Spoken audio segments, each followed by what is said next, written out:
Bonjour à tous les Montérégiens qui nous suivent. Aujourd'hui, je trouvais important de prendre quelques minutes pour vous adresser mes remerciements et mes félicitations. Il faut partager aussi les bonnes nouvelles, pas juste quand ça va mal. Et actuellement, ça va bien en Montérégie.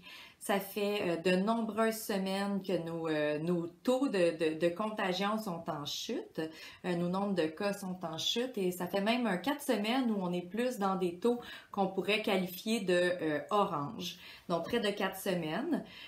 Donc c'est le reflet évidemment de plusieurs choses, mais entre autres du fait que les Montérégiens respectent les mesures et vous avez toutes mes félicitations pour ça.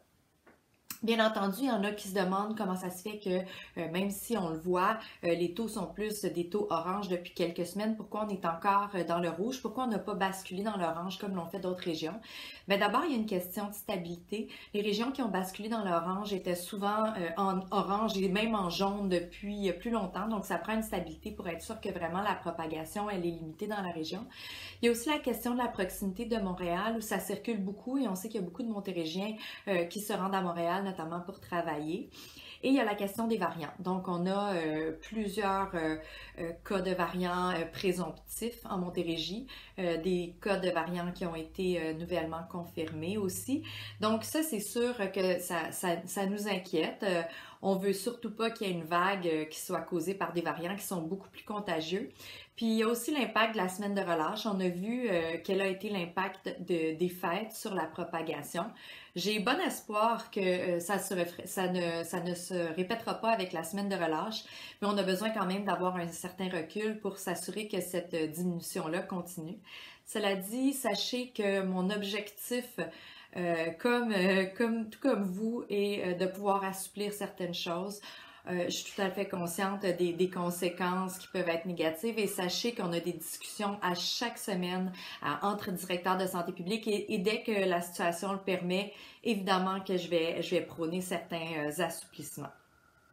Également, le fait qu'on vaccine, c'est une bonne nouvelle et c'est quelque chose qui va aussi nous permettre d'aller vers des assouplissements. On a vu qu'aujourd'hui, la vaccination à Montérégie s'ouvre pour les 75 ans et plus.